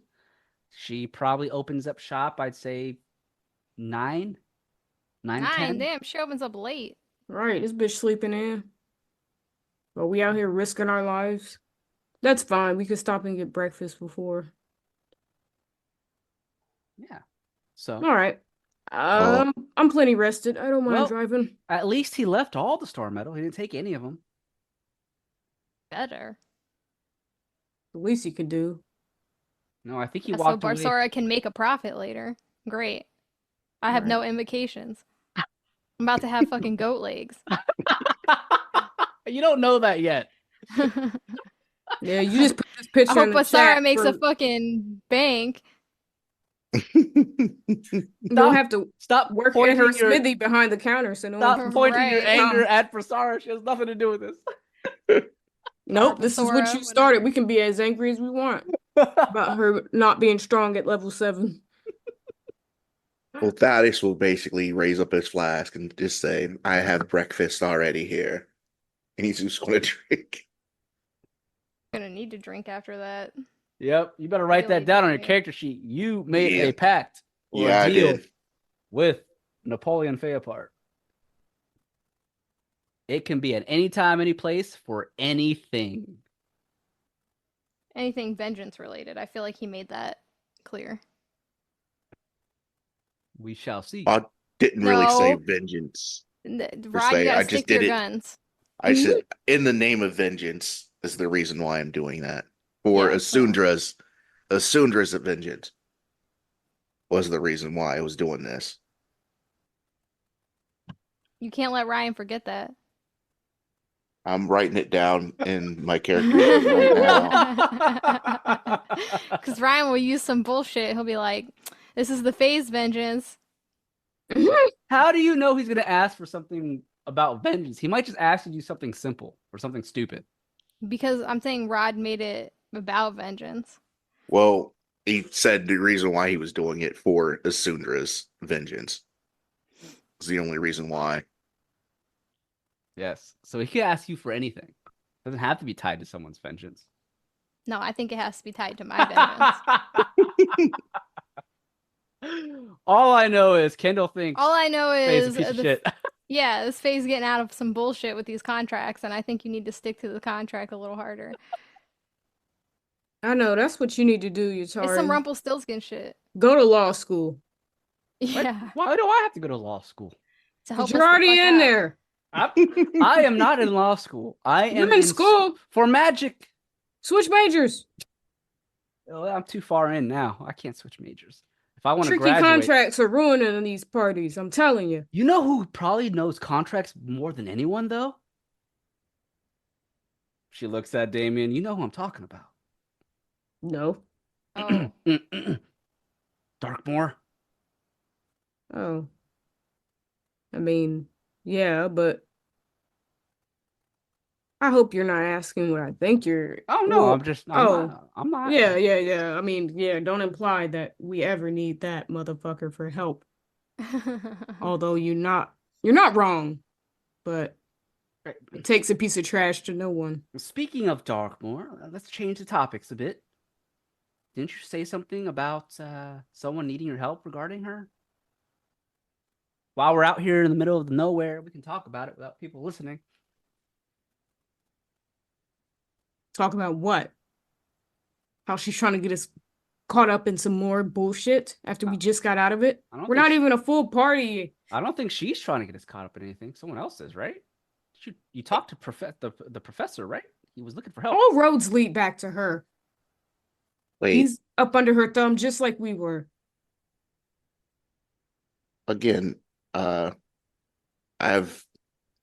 a little familiar with the Dark Ones. They were a little weird, but they weren't evil by any means.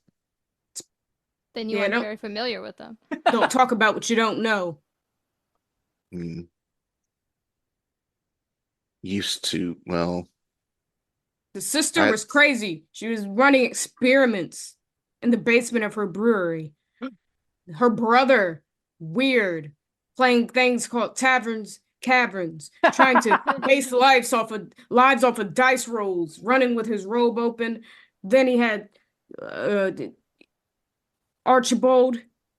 I don't even want to tell you the horrors we saw there. how old were the Darkmoors? Old enough to know better. The children were the two were human. Yeah. They're both like late 20s. Okay.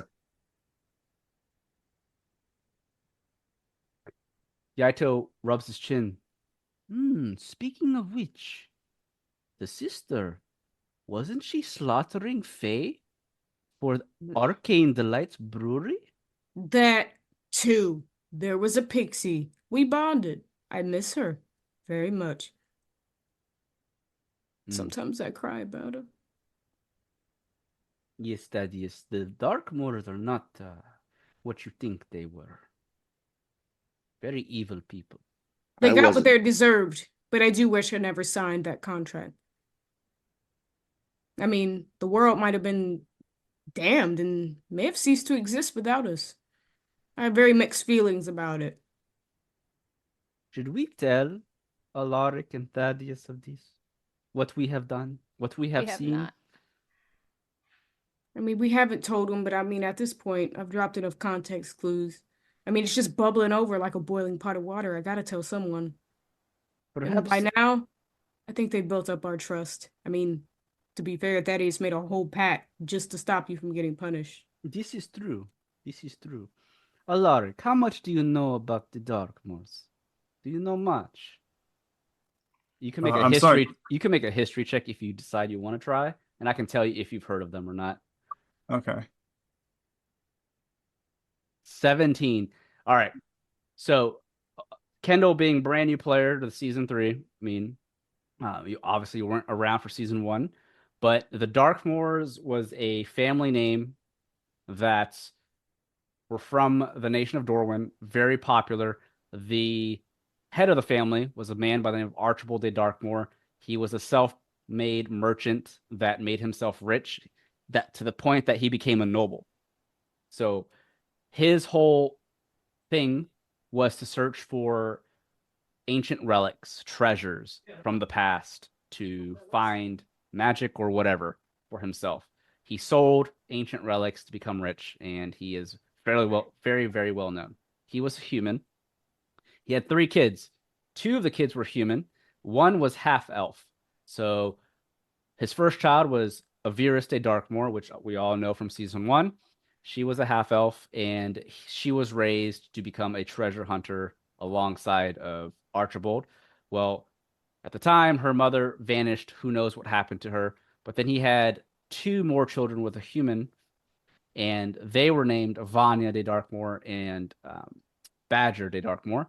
Badger was your stereotypical party goer. He used dad's money to become wealthy himself, and he was a bit of a oddball guy, but he did things. He wasn't necessarily like out there trying to scheme evil, kill people and stuff, but he was, well, actually, I take that back. He kind of was killing people. He made people play a game called Taverns and Caverns, which was basically this world's version of D&D, and based off the outcomes of how a player rolled in the game, if they died in the game, he killed them in real life. So I guess he was an evil piece of shit. Then you have Vanya de Darkmoor, who was the sister. She was the CEO and creator of a brewing company known as Arcane Delights Brewery. And much of her alcohol was well known throughout the continent because she was actually killing Fae and using who knows what, anything magical about them to increase the tastes of her brewery or her drinks. She was killed by season 1's cast, as well as the brother, because that was part of the deal that they made with the first sibling of Virus de Darkmoor. She was out to kill her siblings and her father because she knew that her father was dealing with some really dark shit. He attempted to basically become a demon lord by making a pact with 3 of the heptatic evils. There's 7 evil gods of Tyrister. He made a pact with 3 of them in order to become a demon lord. He would have to basically sell off the nation that he was from and basically have it destroyed in order to become a demon lord. He was very close to sacrificing everybody in the nation of Dorwyn to become the demon lord, but season 1's cast was able to stop him thanks to Avirus de Darkmoor. She is also pretty evil herself. She is considered a lawful evil character. She will do whatever she thinks is necessary for law and for society to stay intact. While she might have good intentions, she will do anything evil to go through with them. Your character, having a history of 17, I just talked a lot. Your character knows of all the Darkmoors with a history 17. Your character knows that both Vanya and Badger were killed in some way, shape, or form. They're no longer here. And your character also knows that Archibald was killed as well in his mansion. They found some oddities that happened in his mansion that they didn't release to the public, but you do know that Archibald was dealing with some questionable things after his death. And the fact that Avirus de Darkmoor has taken the name of the Darkmoor family, she is now running the all the businesses, and she owns everything that the Darkmoor family now once did. So you know that much. But as far as what she's done with these characters, Isundra and Damien, you don't know anything about that. So quick history lesson for you. That's as much as you know. Sorry, I talked a lot, but there's a lot that happened in season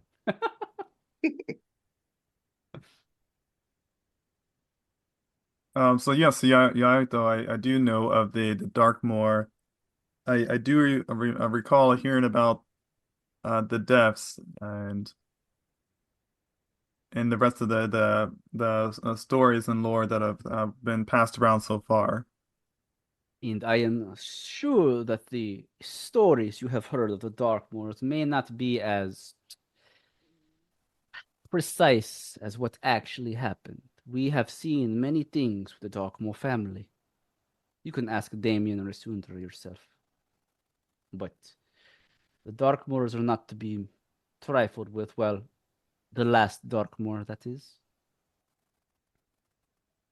So this man, this professor that was seeking our aid, Tobias, he is, I guess, beholden to this Aviris de Darkmoor, and she is making him do things that could get him arrested, perhaps even killed, definitely fired from the universities.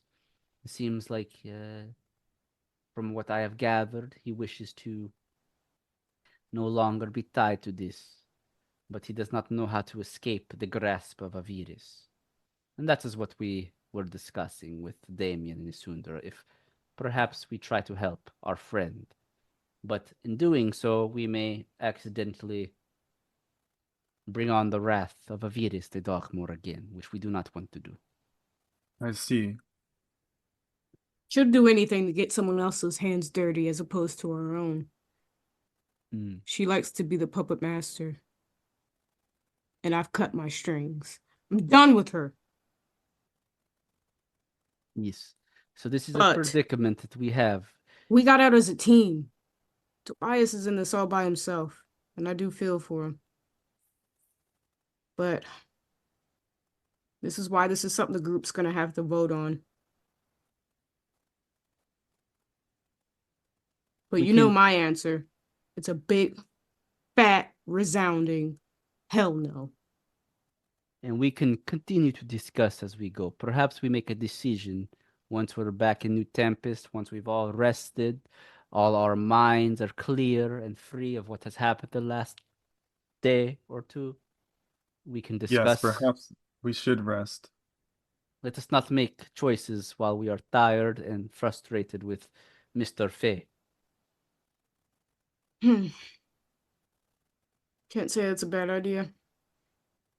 Well, Alaric, do you need some rest? Would you like me to take over the reins of the oxen? Yes, thank you, Yaito. I'll pass the reins to you.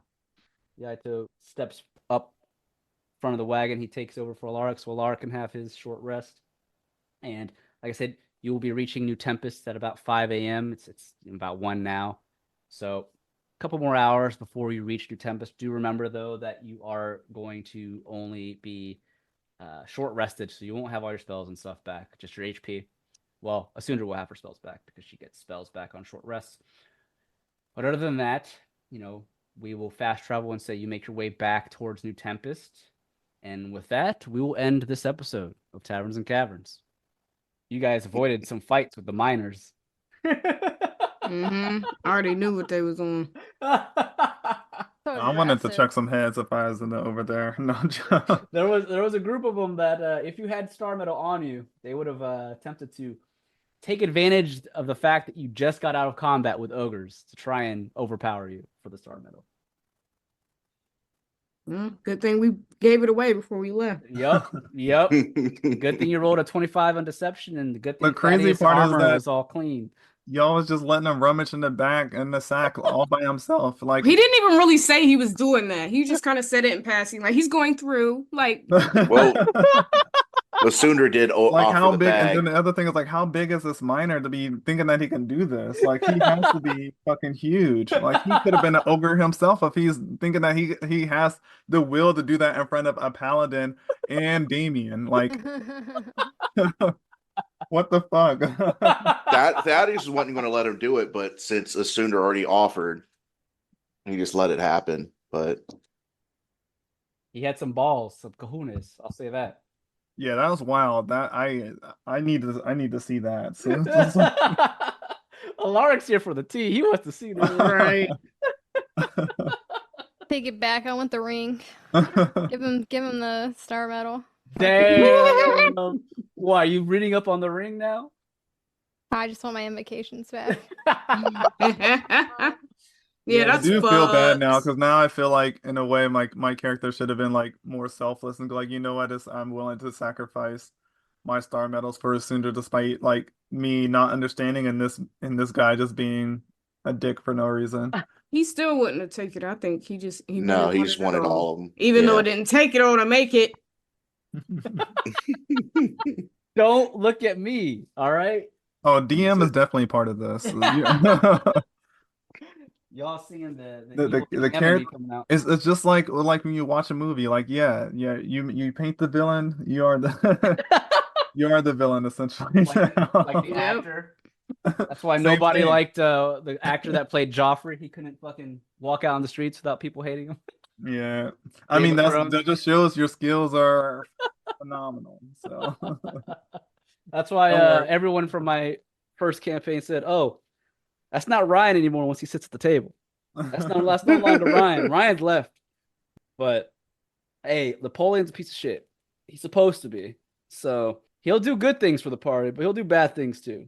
Well, he could have just said he was going to give me something. I would have No, taken it out of that's- their bags. He's being But a trickster. where's the fun in saying what's gonna happen?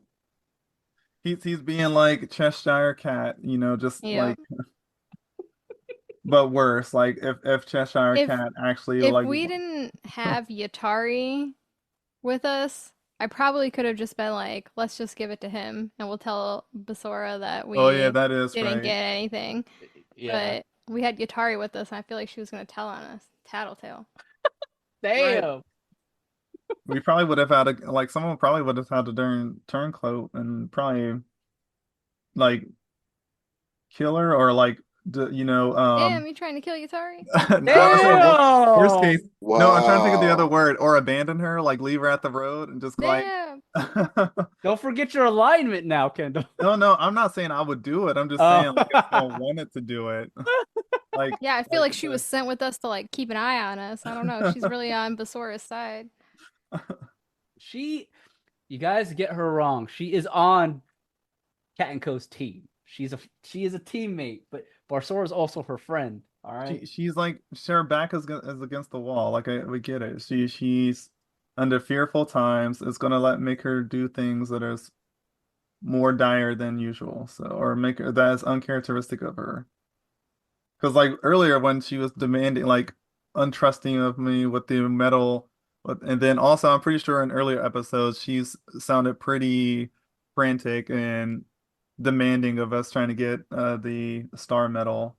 So Yeah, she really was ride or die for Basora there. Right. They're buddies. and I think she was probably going to like attack one of us something because of like something that we said. I can't remember. Well, shit, she could fuck around and die because Basora ain't here to help you if we jump that ass. Don't do it. Yatari has shown sides of like aggression. Remember, we first met her when they remember the students that tried to jump her or whatever. She took a Mhm. knife to one of them.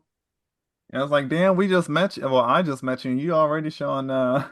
She's got a side to her that's pretty Yeah, she's not so colorful. So but she'll still take one for the team. She's gone through the shit that they all gone through. she I don't know, doesn't like she's when the about to be risk. off the team. Damn. That's fucked up. She's been with Kanko since like episode 7 or whatever it was. I know, she needs to go to school though, because she's getting in some dangerous territory fighting with us. She needs to Yeah, take let ass her back to finish school college. first. Oh, so now you want her to go away. At first, it was like, Ryan, you got to keep all the NPCs with us. We ain't going away with all the NPCs. And now you want to get rid of the NPCs? I told her at the start of season 3, I was like, you got to go back to college. We lost Elroy. Like, you could die. This is not cool. But there's one NPC that has not made a return that you all love yet. Mm-hmm. Yeah, where's he at? I don't know. Where is he? He bounced. He'll be back. Rogar, yeah. He's out there disguised somewhere in a different store. Fuck if he's not Rosar. Shit. With a mustache. Imposter. Yep. You guys are Yeah, quick. he's gonna go to the tea shop and it's gonna be Rogar, but dressed up as someone else. Oh He's my gonna have a little God. mustache. You guys are quick to turn on your allies. That's all I gotta say. We're not turning on them. I didn't turn on her. I made sure she got that star medal, didn't I? At the cost of my No, own but shit. you also turned on Rogar when he told you that wasn't him. You're like, sure. Y'all think he's got second hidden life. Because he was out lying. there. See, you think he was lying? He was out mailing stuff to his family. You thought he was out here running the shop. Well, I'm just saying. It sure seemed like it. No, we just said it's a possibility. You know, we ain't seen them in the same spot. Oh my goodness. And that's where we'll end this episode of Taverns and Caverns. Thank you everyone for listening to another exciting episode of Taverns and Caverns. This is your Dungeon Master, HaphazardDM. You can find me on Twitter at HaphazardDM. Hey everybody, what's up? It's Bri. I play Damien / Desiree, and you can find me on Twitter at Blaze_NBK. Hi, I'm Felicia, and I play Isundra. You can find me anywhere on the internet at daggertribal. Hi, I'm Rod or Rodimus, playing Thaddeus. You can find me on Blue Sky at Rodimus83 or Twitter or X at Rodimus7901. Hey, my name is Kendall, and I play Alaric Silverwind, and you can find me on Twitter at AirDashClubKen. All right, thank you guys. Those are our players for Taverns and Caverns Season 3. And again, don't forget to check out the Taverns and Caverns Patreon. On our Patreon, you'll find exclusive monthly episodes that are strictly exclusive to our Patreon, as well as some additional content that you won't want to miss. So thanks again, everyone. Until next time on Taverns and Caverns.